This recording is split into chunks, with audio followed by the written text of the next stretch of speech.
Well, thank you for that warm, unsolicited greeting. You know, it's the authentic moments that keep me grounded. So,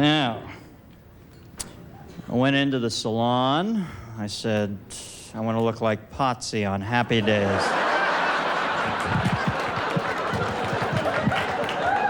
And the fucking kid ran with it.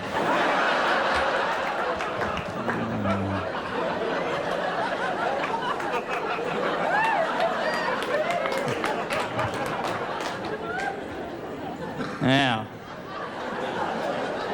nice to be here in Tempe, where a baby's first words are often, but it's a dry heat. And I'd like to start off with an impression. I'd like to, but I'm genetically incapable. One of 5 men currently living on the North American continent who does not do Jack Nicholson. And they're all so good at it, aren't they? Huh? Don't you love it when they give you that move with the hairline, huh? Hey, stop it, you're confusing me. Are you or are you Jack? Stop it, stop it. You know, I don't mind it when they do Nicholson. I hate it when they paint him into these incredibly mundane scenarios. Can you imagine Jack Nicholson as a produce clerk in a grocery store? No, fuck you. You, I can imagine, as a produce clerk in a grocery store, all right? Now, let's not take the world's highest paid actor and have him spritz in a bag of turnips for $3.35 an hour.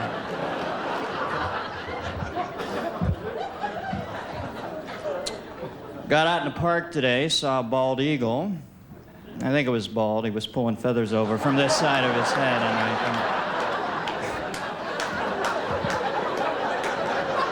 you see, there's that new baldness for men called Walkman baldness, where they get that narrow strip right here between the ears. And then, in addition to that, they're also going regularly bald. You eventually get that little flesh intersection in the middle of the skull that, when viewed from above, is strangely reminiscent of the wide shot used in the crop dusting scene in Hitchcock's North by Northwest. And maybe a little too arcane a reference this early in the evening.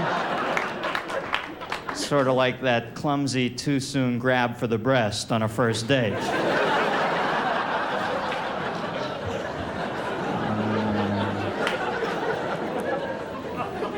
And you get the feeling somewhere along the line, Liberace's parents refused to buy him a class ring.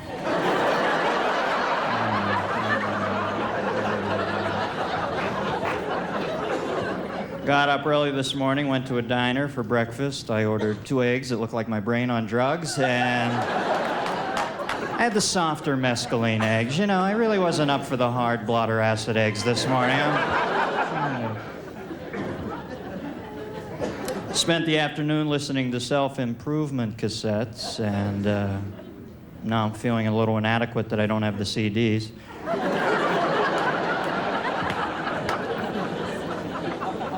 You want to know what a prick Adolf Hitler was? I read Mein Kampf this weekend. No dedication. I think that tells you a little bit about the man. Tell you a little bit about myself. I'm married. I enjoy marriage. I think our society conditions you to be afraid of marriage. It seems to me the only 2 times they pronounce you anything in life is when they pronounce you man and wife or dead on arrival. My wife's a very dominant woman. She walks on the ground I worship, and met her in a rugby scrum. We had a friend videotape the wedding. I was watching the tape the other day, and damn it, if Michael Caine wasn't in the film. This guy is incredible. I mean, he played my wife, and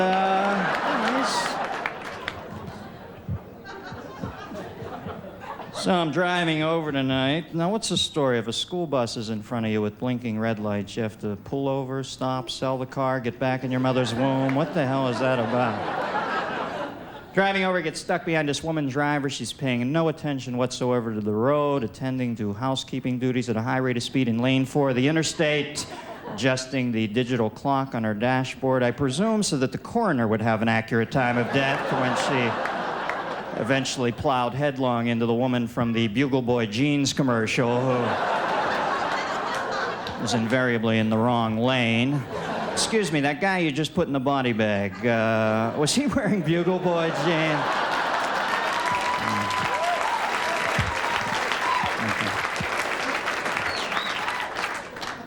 You know, I went to a black friend's wedding last week. I was painfully reminded of the vivid difference between black people and white people when it comes to the art of fast dancing. I went to the reception. The band began to play before the black people hit the dance floor. They had already segued into an incredibly intricate series of Slinky, Alvin Ailey, Josephine Baker, Shaft 3 type movements. White people would get up from their chair, walk to the dance floor, and then there's that amazingly awkward moment where we as Caucasians make the conscious decision to begin dancing.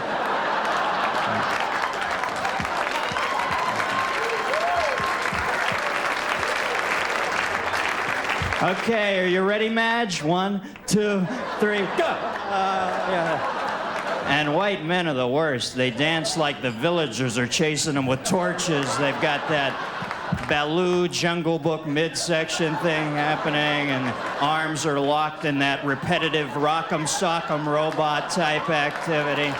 You know, I don't think white men have danced in this country since Bachman Turner Overdrive broke up with that amazingly simplistic drum beat that even basic amoeba could keep time to. Taking care of business. Somebody would put the OJs on, they'd get that panicked look in their eye like an animal stuck in your headlights at 3 a.m. on a dark road, you know.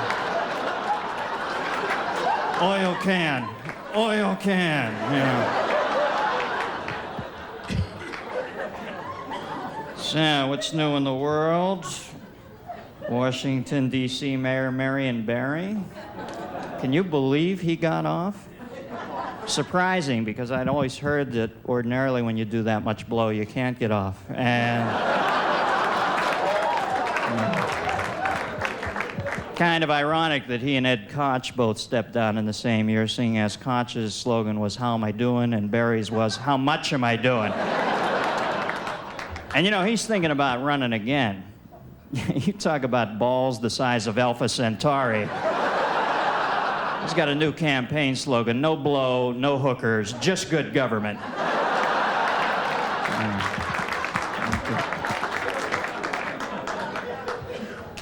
Well, the Germanys got back together last week. If there is a man amongst you who sees why these two should not be joined together, let him speak now or forever hold his peace in the ready position with the safety off. Germany, food, folks, and der Führer.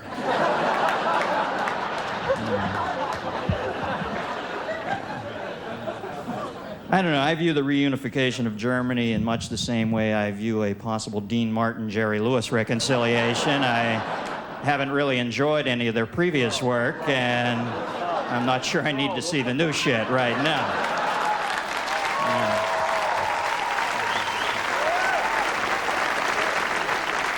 You know, you think everybody would be happy about that wall coming down in Berlin, but there's always a group of naysayers. I saw the wall being picketed by a group calling itself East Berliners for Handball, and evidently, a little pissed off. A lot of elderly Berliners complaining about drafts. You know, they're,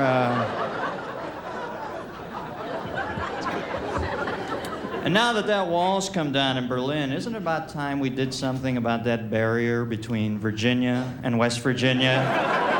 And isn't it time for the West Virginians to start sharing some of their rapid advancements in the field of musketry? No, you poke the ball down twice with the steel rod. Thank you, Jessup. Hey, I've been to West Virginia. Be glad you live on this side of the culture warp. There are guys in West Virginia building additions on mobile homes. This is the sort of place where they test market Dynasty cologne. Oh, Crystal wears it. It's so fucking sad. I think the only more backward place I've ever been is Tulsa, Oklahoma. I have all this nouveau gauche oil money floating around down there. The local citizenry is comprised of the cast of extras from The Grapes of Wrath. They're not quite sure what to do with their newfound petrodollars, so you see a lot of 450 SLs with Six Flag Amusement Park bumper stickers on them. These are the sort of people who send in the $3 for the written transcript of that day's Sally Jesse Raphael show, you know. When they eventually get 50 of them together, they like to have them bound to use as a reference work, you know, for the kids.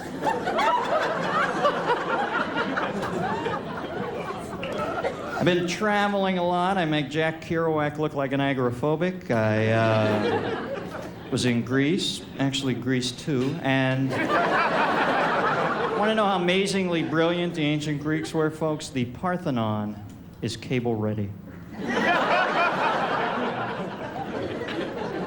I was also in LA. I love Louisiana. And you know, while I was down there, I visited Nashville, Tennessee. I had never been to Nashville before, but I believe years ago I had relatives who lived there and worked in the sequin mines.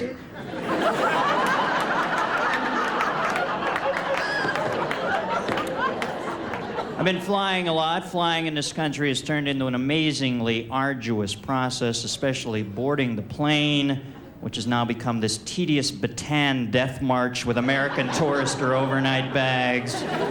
Just get stuck behind this one guy who takes forever to get situated. He's clogging the aisle like a piece of human cholesterol jammed in the passengerial artery. You just want to get that soft drink cart and flush his ass out the back door.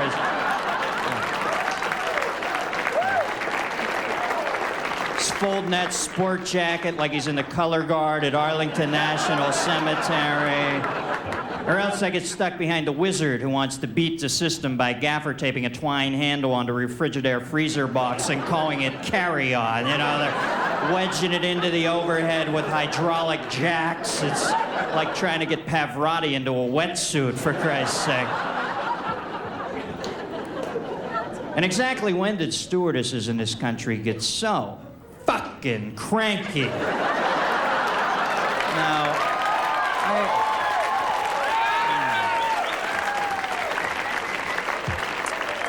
I know it's a tough job. There's got to be 1,000 different ways to tie that neckerchief, but why piss on me, huh? You know, the worst thing about it is they don't even come clean with you and tell you how much they hate you. They treat you with that highly contrived air of mock civility, that tight, pursed-lipped grin where they nod mild agreement at everything you say. You know right behind that faceplate they barely tolerate your very existence. I'd rather they just come out in the open and say, hey, listen, fuckhead! When I was 18 years old, I made a horrible vocational error, all right? I turned my entire adult life in for cheap airfare to Barbados. Now I've got hair the tensile strength of Elsa Lancaster and Bride of Frankenstein. I haven't met Mr. Right. I'm a waitress in a bad restaurant at 37,000 feet. Jam your diet slice up your ass, all right?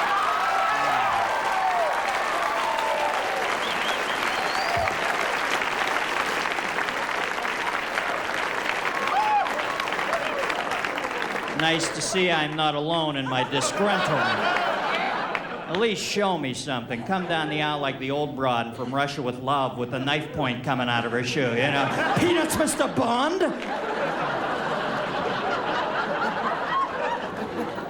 What about when you leave the plane and they've got them propped up near the front door in that complete android catatonic stupor where they look like the Yul Brynner robot from Westworld when he blew a head pipe and iced Marcus Welby's assistant, you know, like, bye, bye, bye, bye, you know, bye.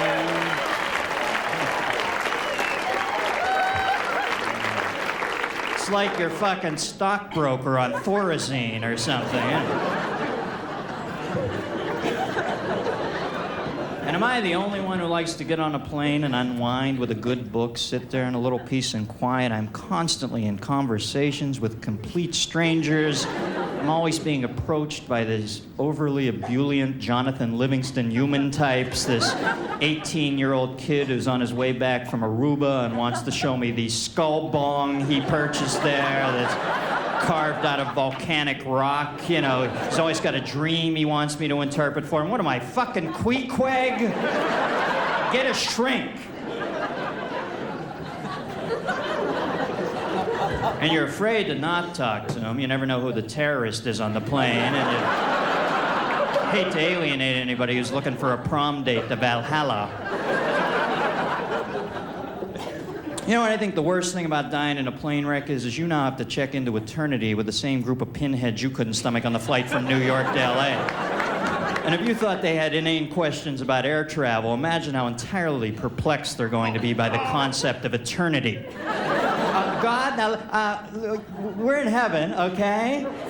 And these are clouds. Why don't we fall through them? Excuse me, God, Miller here. Passenger Miller? Yeah. Listen, babe. Can I go to hell?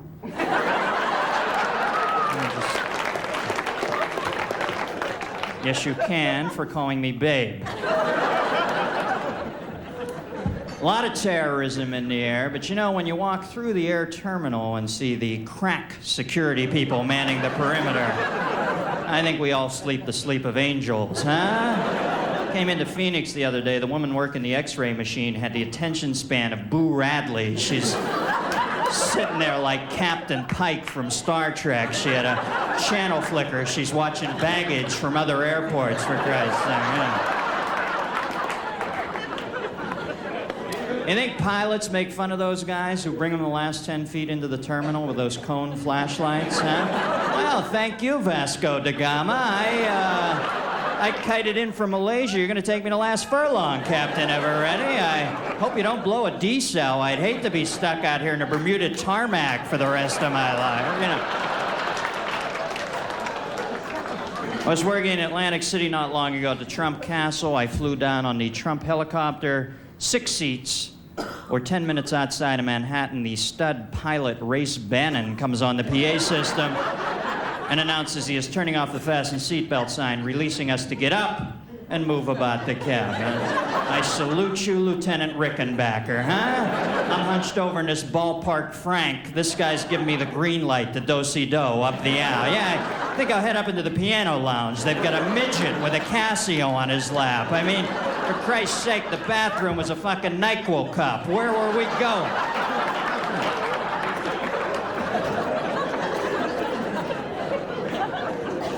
I think birds that live at airports have a bad self-image. I guess it was Freud who first advanced the theory of fuselage envy. I'm in therapy now. I'm very insecure. I'm so insecure I get depressed when I find out the people I hate don't like me. I'm also a tad paranoid. I often think the car in front of me is following me the long way around. I've always been paranoid. Even as a baby, I can remember laying in the crib while my mother would stand above me and spin that mobile, and I'd always lay there thinking, oh, that's coming, Don.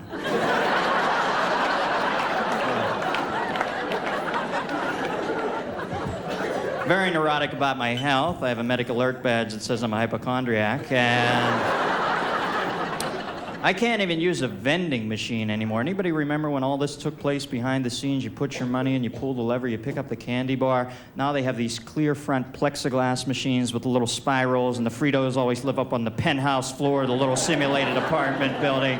You press the button, literally push them over the ledge to their death. They plummet right in front of you like Jimmy Stewart in Vertigo. Splat, they're laying in that bin with all that chip gut laying around them, or else the Clark bar comes straight down and severs its spinal column and has to lead the rest of its life in some bizarre other side of the mountain confectionery existence where it still participates in the candy ski tournaments but has to be led through the slalom course by a volunteer Necco wafer package from the local VA hospital that cares, like Linda Kelsey on the old Lou Grant show.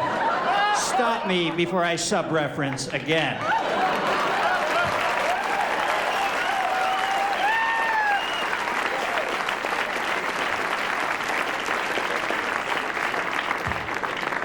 So what else is up in the world? The Contras are breaking up. Evidently one of them's dating Yoko. And NASA, there's a crack unit, huh? These guys make Amtrak look like a team of microsurgeons. I mean, the Soviets are building Chuck E. Cheese's on Mars. We break out the party hats if we get down to 3 in a countdown. Saw the New Kids on the Block on the cover of People magazine. I guess Drew Barrymore was having a slow week, huh? I think they had to roll that magazine up and smack that little girl on the ass with it. You know, I read in this article that the New Kids do $12 million a month in merchandising. $12 million. Isn't that one of the biblical signs of Armageddon? You know what the saddest part about the New Kid on the Block phenomenon is that one new kid who has now taken it upon himself to become the brooding new kid on the block. He's always hunched over with that shitty nanny goat facial hair, you know, got the baseball hat on sideways, that flip chapeau insolence of youth, you know. He's always glaring at you with that rebel without a clue look. You know.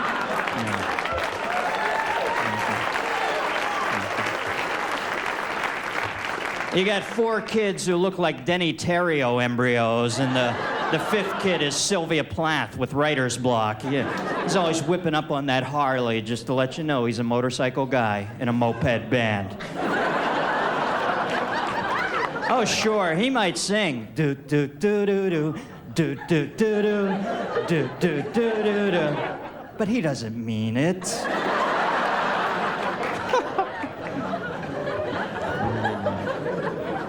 The winds of change are blowing through Europe. Overthrow the communist government in Romania. Ceausescu, what a grim way to go. Imagine being put in front of a firing squad with your wife. Not only about to die, but you're getting nagged right up until the very end. Ready, aim. Honey, did you unplug the iron? Yeah, you want to shoot her first? Can I get 1 fucking second apiece over here? Well, it could have been worse. At least he had overthrow alert. My regime has fallen and I can't get up!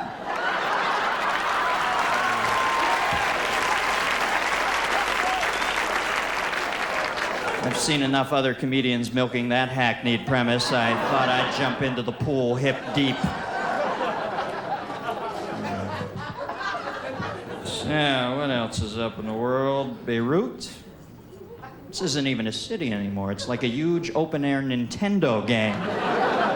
This city's about as stable as Crispin Glover. You know, my wife and I used to like to get over there once a year, you know, for the running of the tanks, but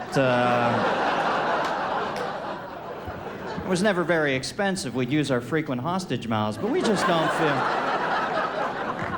Hey, let me ask you something. Do we need an embassy in Beirut? Isn't this like putting up a dunking chair on the psychotic midway? What, are we passing Vegas brochures out to these assholes? I think we ought to sublet the embassy and split.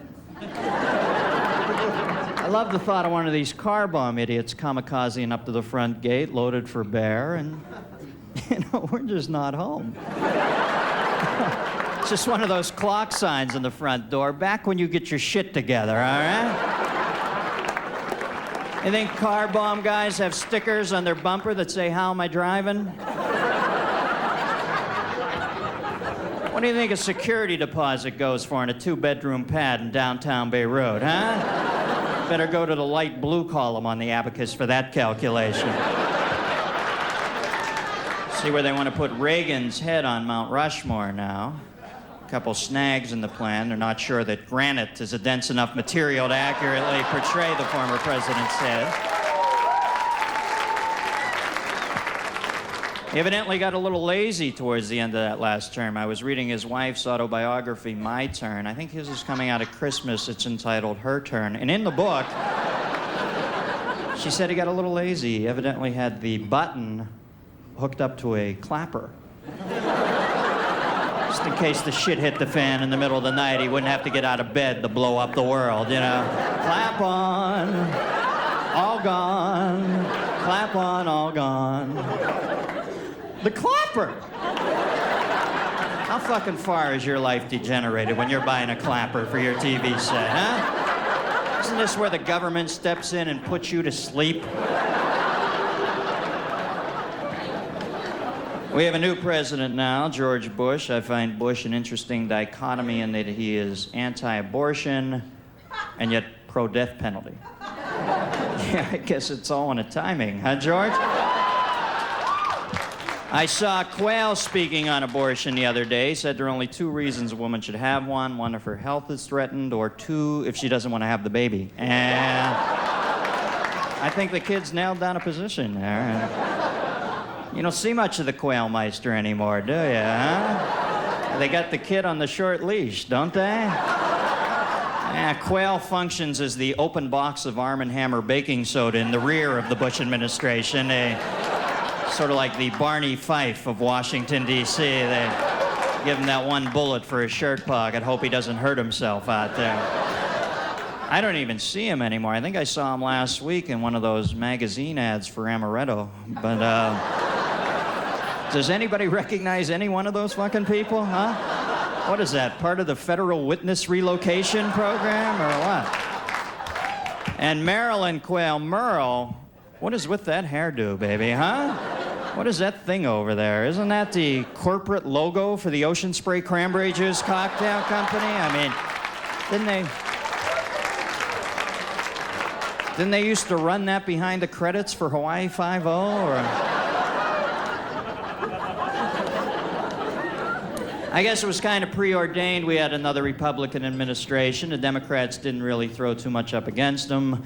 Michael Dukakis, obviously a good man, a caring father, sensitive husband. I guess all those things seem to matter more than whether or not you'd make a good president, but I don't think he ever had a chance in that area. I think he lacked that certain shallow charisma we seem to look for on our leaders. And on top of that, from a physical standpoint, I think he looked just way too odd for us. He had those amazingly thick eyebrows. He always looked like a stunt puppet from the Dark Crystal or something. You were always looking for a little animal head over here on the one end of it, like that mink stole Kitty Carlisle would wear on Fridays on To Tell the Truth when everybody wanted to get gussied up for the weekend, you know.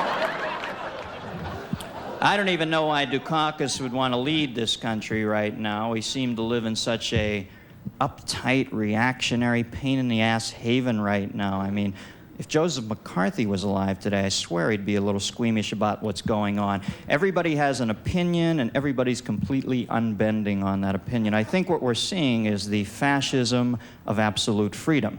Now, fur.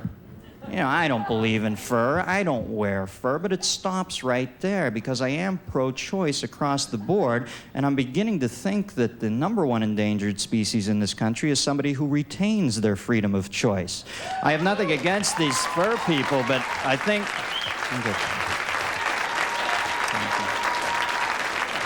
These fur people are going to have to get it through their head that personal likes and dislikes are merely opinions and not laws of the land. Fur farms are the way to go. Nobody wants to see these animals stuck in these traps. The traps should be reserved for social activists. But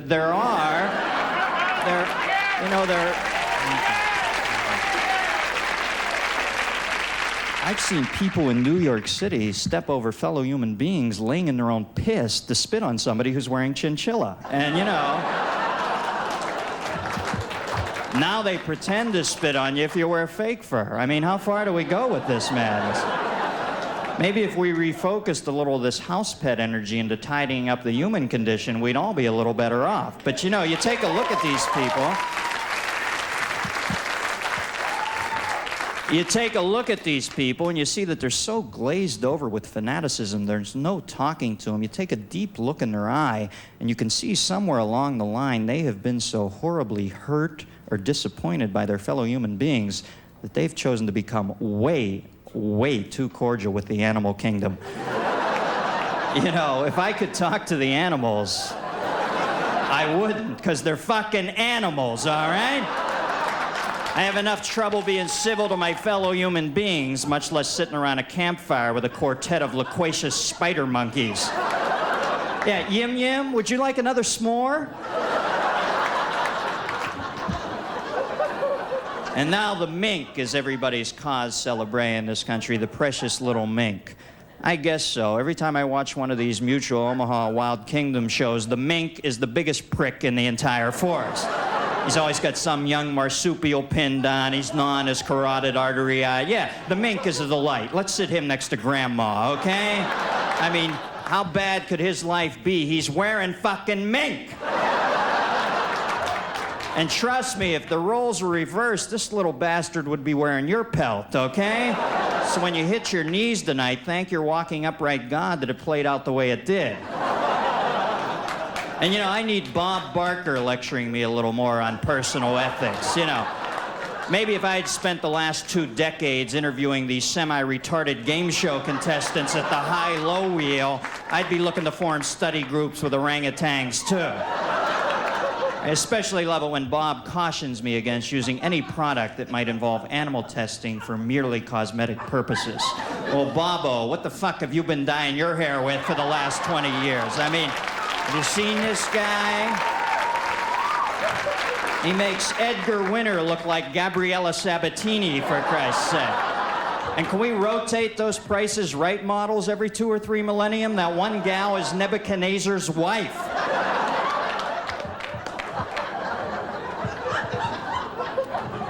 I guess the other big problem confronting this country now is the sort of Damocles-like specter, the dark presence, imposing doom presented at us by the evil one, Satan's son, Andrew Dice Clay.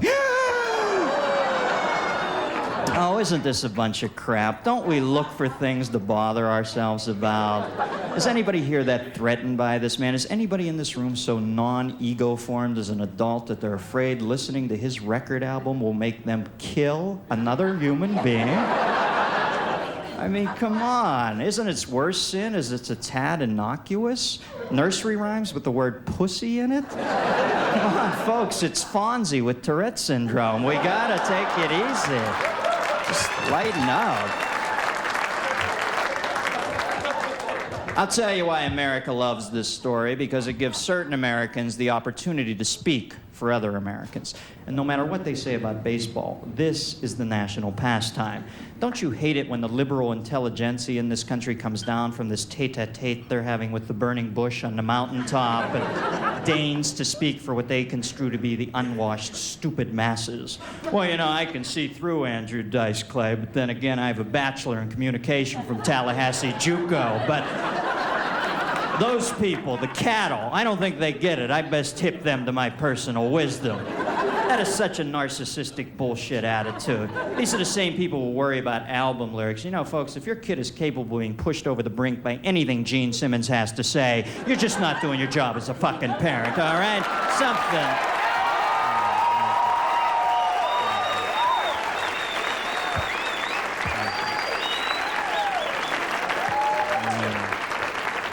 Something was going to get this kid eventually, all right? A low-flying traffic copter, delinquent tax return, something. He always had the lead in the tin drum because he obviously had the silly straw chromosome in him from the get-go. You can't save everybody, folks. Just try not to be living next door to them when they go off. I have that crocheted on a pillow in my heavily fortified rec room. Seems to be an intrusive nature to religion now in this country that I don't quite understand. There isn't an hour of the day where a television preacher doesn't bully his way into your living room. I see through these guys like used Neutrogena. You know, they say they don't favor any particular denomination, but I think we've all seen their eyes light up at 10s and 20s.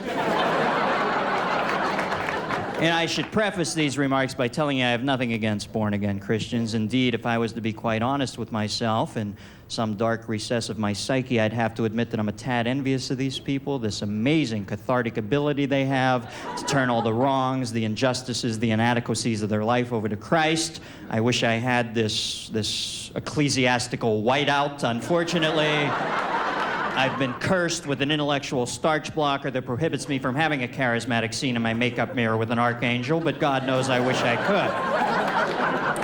I think the thing I find most cloying about Christianity is it's only after many of these people have painted themselves into irrevocable moral corners, then and only then do they turn their life over to Christ.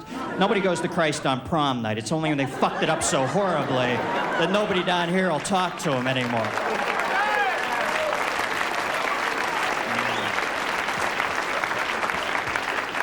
Charles Colson, this guy was the biggest prick on the planet for 45 years. He gets popped for Watergate. They're leading him into Leavenworth where he's about to be sodomized for the next decade. All of a sudden, he found Christ. I guess Christ didn't see him first, huh? Oh no, here comes that asshole Colson. Probably wants to turn his life over to me. Taxi!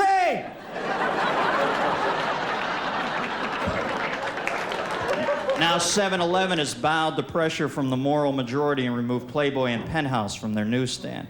I guess to be fair, you have to look at it from the fundamentalist perspective. What they're saying is they don't want pornography out in the open because what it does is it forces a certain type of literature on somebody in a public place. It would be like, I don't know, say like putting the Bible in everybody's hotel room or, something crazy like that, I guess.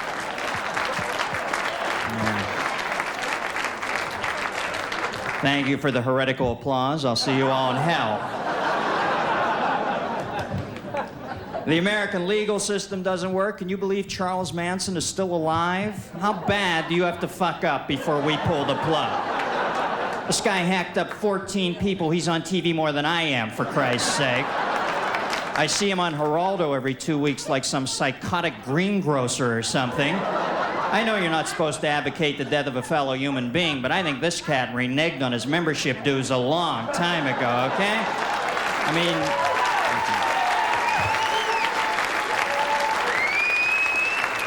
Are we gonna save this guy? Anybody want a timeshare condo with this wizard, huh? He's a sociopathic chew toy. Seal the vault. The entire American legal system is out of hand, upside down, Koyaanisqatsi. It's all based on the premise of trial by jury. The only way you can get on a jury is if you prove beyond a shadow of a doubt that you don't know shit about the case you're about to try. Consequently, we have people's lives being determined by 12 people in a room whose main goal in life is to wrap it up and get home in time to watch Alice reruns on the Superstation because they think Flo is a real hoot. What's with this temporary insanity bullshit? What's next? Cuckoo for Cocoa Puffs? Or what? Well, when I killed her, I was insane. But, I'm no longer insane, and I'd like to go. Okay, Professor Plum. If she's no longer dead, you can split, all right? But if she's still croaked, I better look in that cell every morning at 6 a.m. and see you in the corner laughing like Woody Woodpecker and foaming at the mouth like Hooch, okay? Yeah, listen up, babe. Remain insane or we'll bury you on the plane. What's with this low blood sugar insanity, please? Oh, I see you wouldn't have killed that family if you would have had a fucking Zagnut bar, right? Yeah, okay. Hey, Dick, Perry, put the mattress away. I found some Butterfingers, all right? Can I get a glass of water when you get a chance? No stir in it, please. Don't you love it when they give you water with a stir in it, just in case the hydrogen and oxygen molecules haven't completely bonded? You might want to do that Enrico Fermi Mixmaster thing. Thank you. I'll be right back.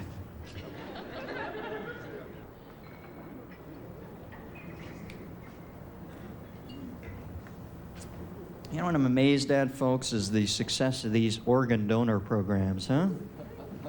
People are pretty frivolous about giving this shit away, aren't they? Imagine how sheepish you'd feel if you got to the next life, they told you you're gonna need your body again. You already held a garage sale. You're walking around eternity like some beat-up Mr. Potato Head, About the only thing you can do is wait for the guy to die who you gave it to and ask for it back. And trust me, he's not going to be half as accommodating as you were. What's that, man? You want your eyes back? Yeah, I'm over here.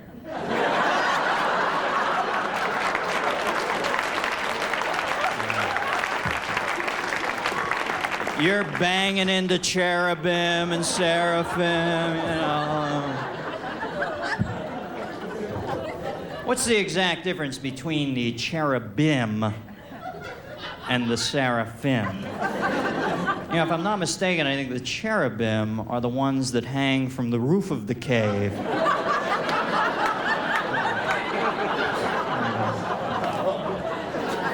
Just a theory, just a shot.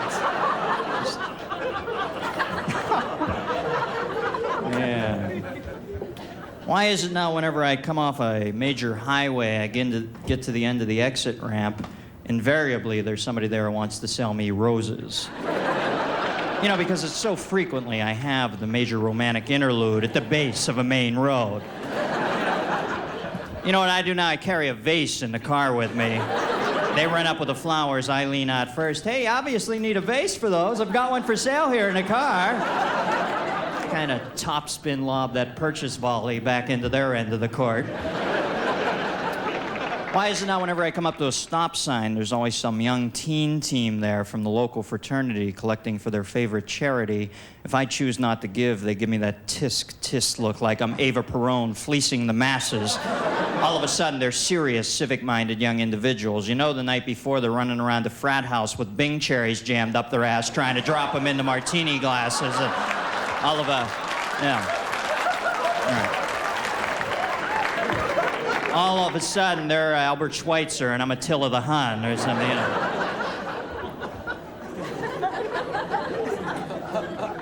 Hey, folks, what's with this Sports Illustrated sneaker phone commercial? Are these guys getting way too excited about this little oriental piece of shit?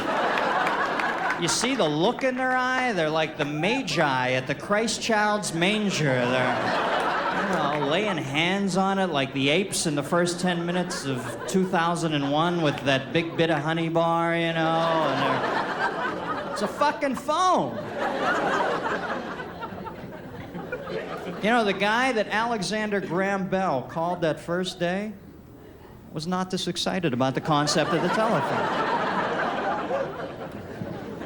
What about these Dockers commercials now for these incredibly bad slacks that I can remember you used to purchase by mail order off the back cover of Parade magazine? Now they have these 8 or 10 big chill boys in the band and counter group guys just sitting around a friend's beach house in the Hamptons with a dartboard and a kite just kicking around like us guys are so prone to do. Everything shot from dick level. Who's working the camera here? Professor Lovelace, the deranged midget from the Wild Wild West? I mean, Jesus. Yeah.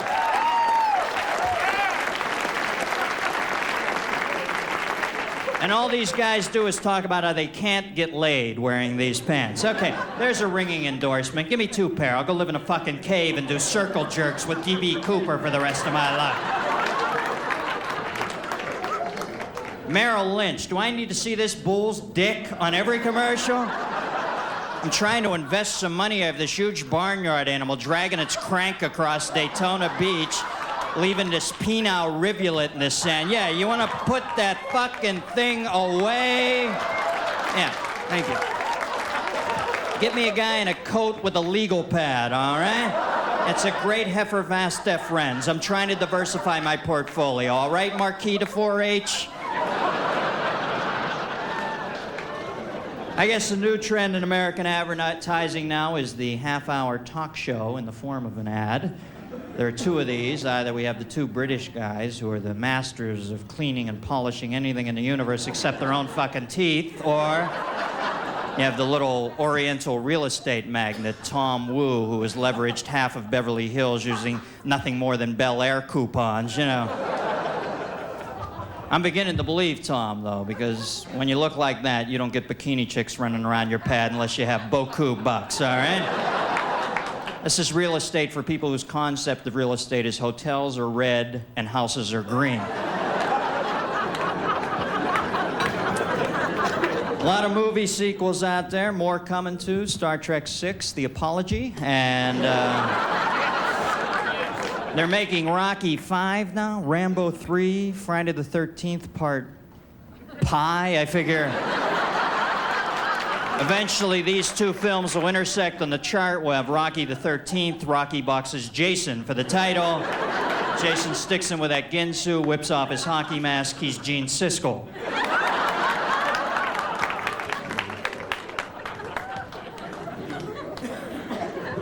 I have a new rating now for films, NC-17, not for children under 17.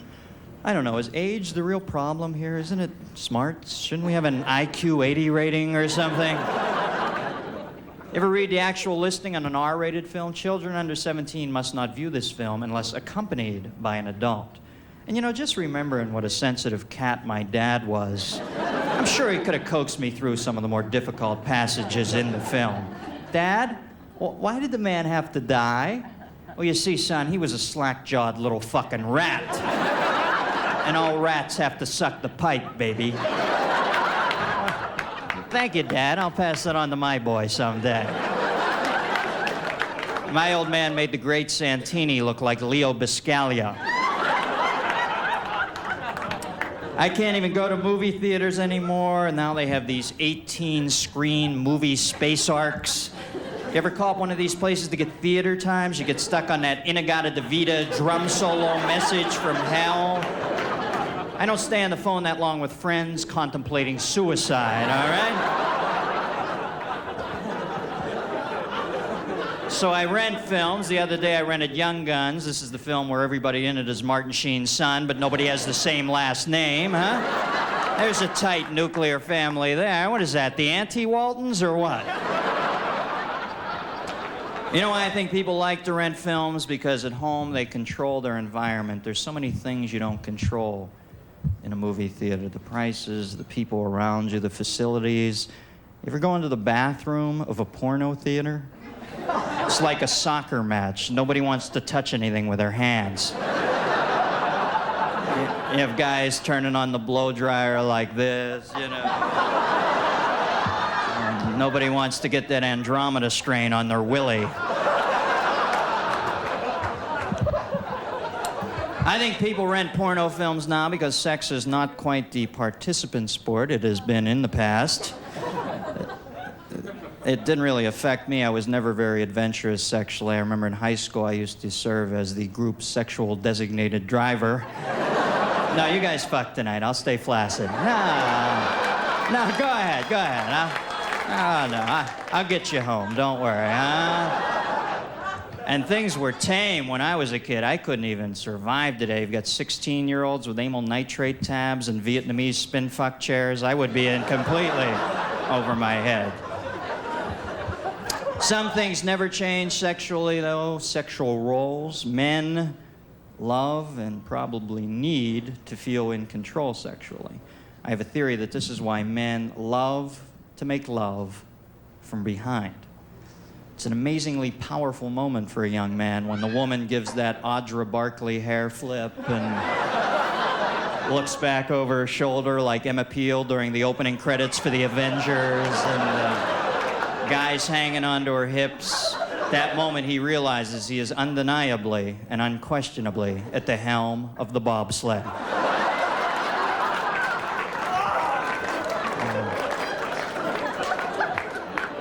Men love it when women look back at them. It always reminds me of that publicity photo of the shuttle pilots at the control panel of the spacecraft, you know.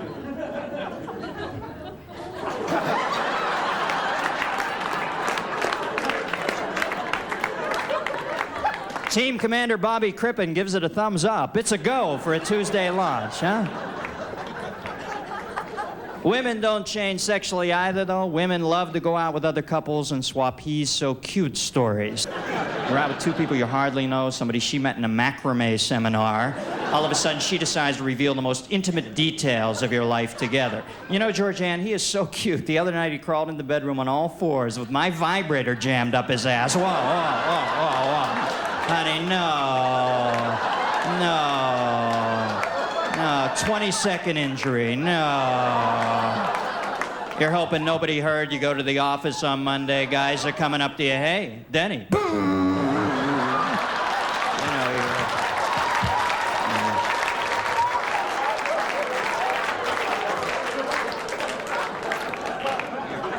You know, you're marked for life like Hester Prynne, huh? I was raised Catholic. Catholics had a very neurotic attitude towards sex. I can remember in 8th grade the priest coming in to give us our sex talk.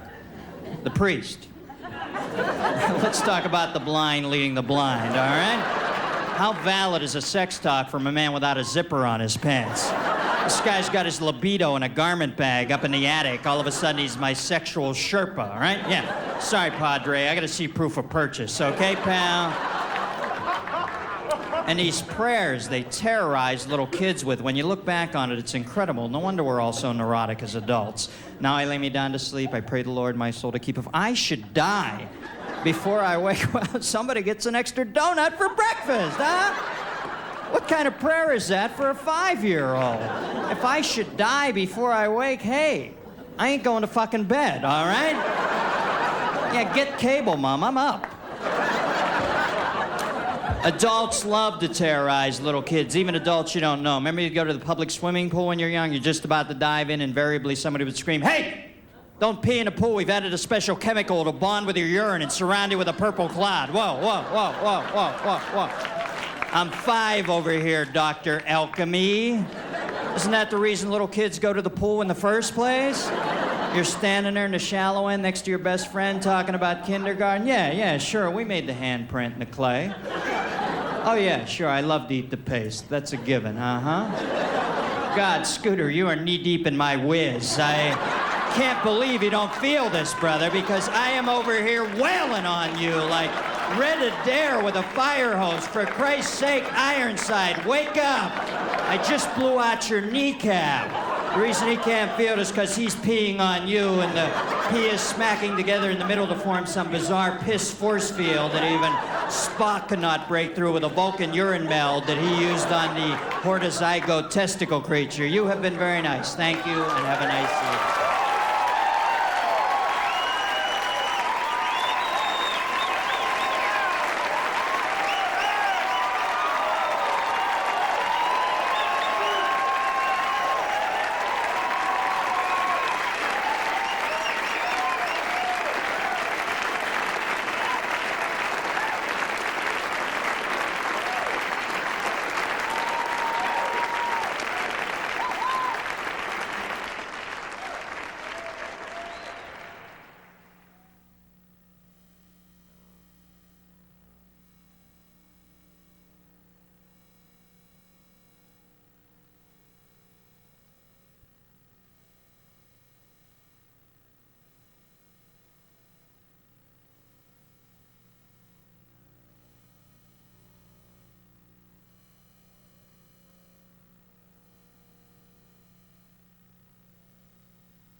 Ladies and gentlemen, presenting an unforgettable evening of elegance and charm, of beauty and wit. One of the greatest performers of all time graces the stage. Oh, cut the crap. Just tell them about my new show. Roseanne Barr, that's me, in my brand new comedy special on HBO.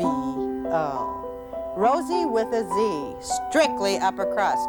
Keep your feet off the vinyl covers and no crushing beer cans on your head. No, not tonight. Right. That's Roseanne Barr, live from Trump Castle, premieres Saturday.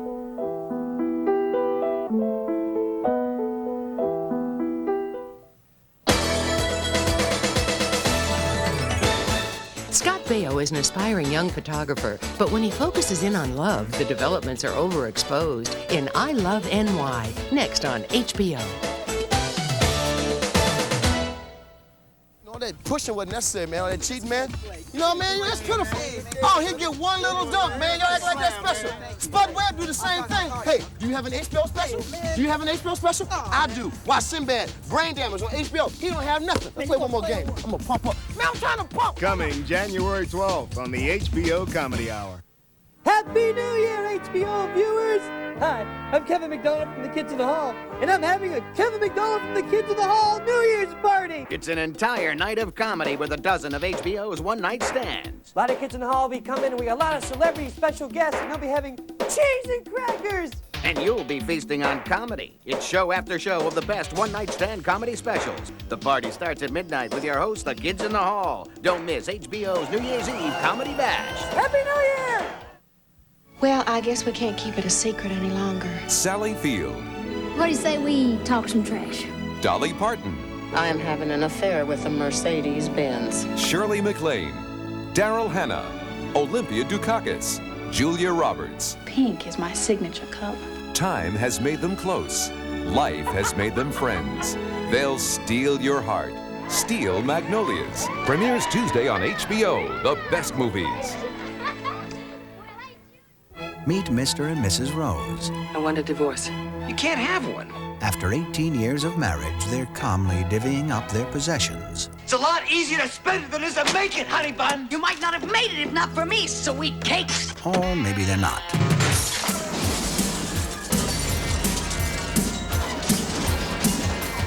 Michael Douglas, Kathleen Turner, and Danny DeVito. The War of the Roses premieres Sunday, January 6th. The best movie. An investigation of police corruption becomes a personal war of wills. Is the guy you're investigating? Is this the guy that's making you crazy? Taken to deadly extremes.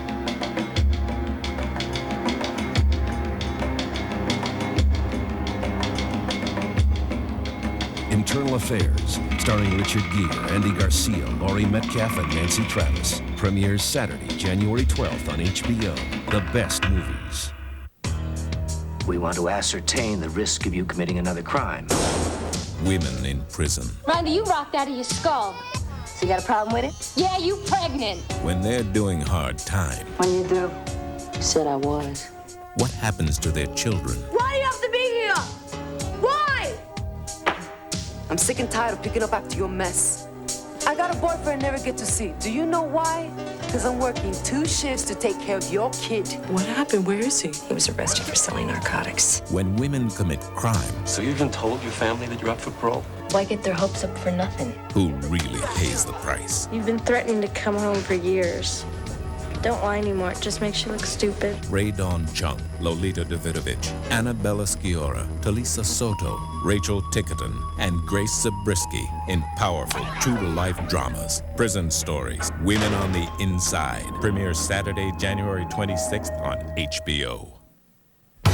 Live, HBO World Championship Boxing presents the WBA 147-pound welterweight championship. Undefeated WBA welterweight champion Aaron Davis takes on Olympic gold medalist and former IBF junior welterweight champ Meldrick Taylor. HBO Sports presents the WBA welterweight championship of the world from Atlantic City. Aaron Davis versus Meldrick Taylor. Live, Saturday, January 19th, 10 Eastern, 7 Pacific, only on HBO.